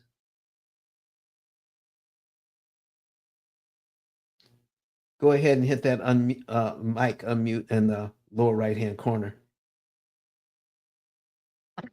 Sorry about that. Yes, Joe. I just want to let you know I'm blind and can't see what you're doing on the screen. Yes. And I just wanted to give you one piece of advice. Yes, sir. When you're reading out the lines for the amortization schedule, Yes. you might tell people what line you're on.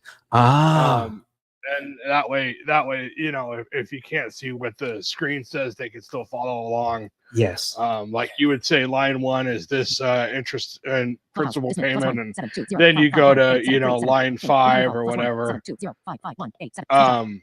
That might help you in your presentation. And then I just wanted to say, you're doing a great job. I love a fellow disabled person getting over on the man. We need more people like you. And yeah, I think it's wonderful, and I'm going to watch more of what you have to say. Joe, that is a great suggestion, and we're going to start implementing that right away. Did you hear that, folks? All right. So when we're doing this presentation, we're going to try very hard to call out which line we're on the amortization schedule. Thank you very much, Joe. Appreciate that. No problem. Okay. All right. So finishing up number 10, ladies and gentlemen. These 10 variables, okay? These 10 variables collectively guide, Joe, if you want mute you. I'm going to mute the mic for you here. Yeah, thank you. Okay, not a problem. All right. Where is it? Speech on. Phone call with plus 1720551. Let me see here. Phone call with plus. Clubhouse. Action. Clubhouse. I got to try to mute everybody. Clubhouse. App switcher. Clubhouse. Action. There's a way to do this. Clubhouse. Dismiss button. Toggle mute button. Remove from. Okay, I don't know how to do this. There you go. Thank you. I appreciate it. All right. All right, Joe, thank you very much for that suggestion. We're finishing up here. These 10 variables collectively guide the development and execution of a tailored financial strategy using the P.I.L.L method, ensuring that every aspect of an individual's financial profile is considered for optimal debt reduction and wealth accumulation.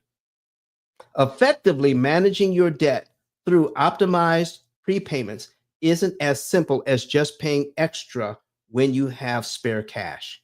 To truly maximize the interest savings per dollar applied, we must consider several personal financial factors: your payment schedule, the size and timing of your income, the specific terms of your loans, and the variability of your monthly your monthly discretionary funds.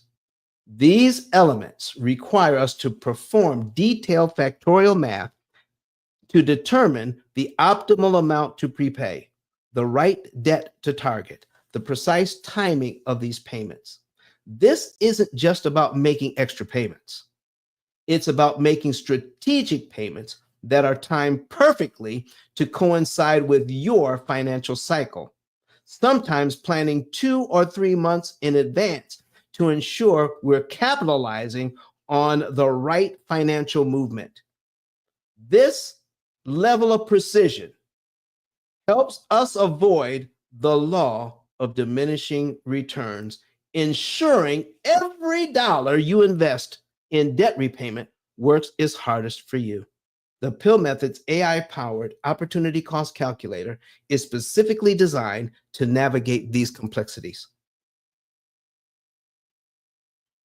providing tailored recommendations that align with your unique financial situation, helping you reduce your debt faster and more efficiently than traditional methods. Folks, we're going to take a quick break here, and we're going to come back and wrap it all up. Thank you very much for your time and attention. Here is Dr. Eric Thomas talking about the P.I.L.L method. Listen to me, y'all. But one of his mentees took us through one of their programs, and I paid off my mortgage. But guess what happened? My marriage went to a whole nother level. And you know why? Because my wife is a security freak. And even when I blew up, my wife would be like, "Oh, you blew up, but how long is you gonna keep making this kind of money?" I was like, "I don't know, forever." She's like, "You sure?" Because I'm gonna keep my license as a nurse just in case you don't. So when I paid the house off, my boy was like, "You ain't gotta do that, you can do this." But when I paid the house off using that program, it took the stress level all the way down for my wife because we no longer had a mortgage. Does that make sense? that thing that was coming every month, that was getting on her nerves, we didn't have that no more. And so she was at rest.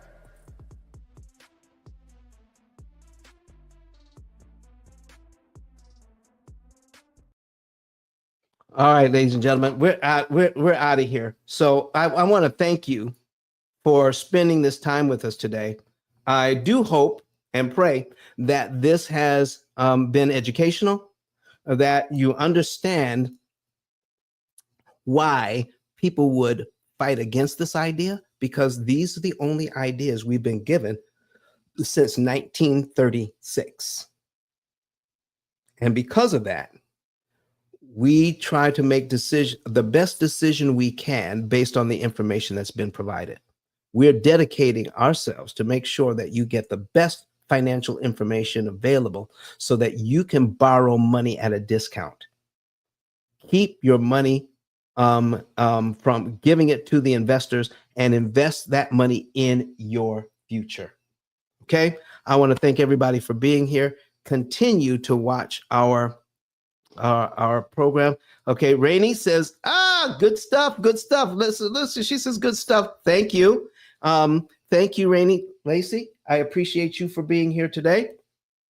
Okay, folks, we're going to be back here on Friday with a replay, so don't miss the replays, but we're live twice a week on Wednesdays and on we're live on Wednesdays and Monday nights. We're starting a Monday night show.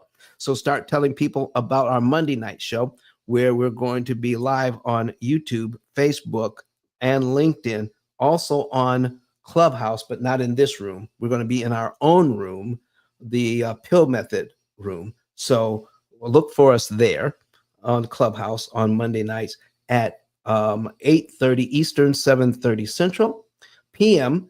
That's our nighttime show. So folks, thank you so very much for being here. We are going to get out of here. And if you have any ideas, okay, go to P.I.L.L method.com. I'm sorry. Go to ice10k.com or ceodon.com, ceodon.com, and go to my card and look us up. Send us information, send us show ideas if you want to see something on this. But in the meantime, don't forget your own savings report. We're not charging you anything for it, ladies and gentlemen. Get your own savings report. So we're going to put it up here, ceodon.com.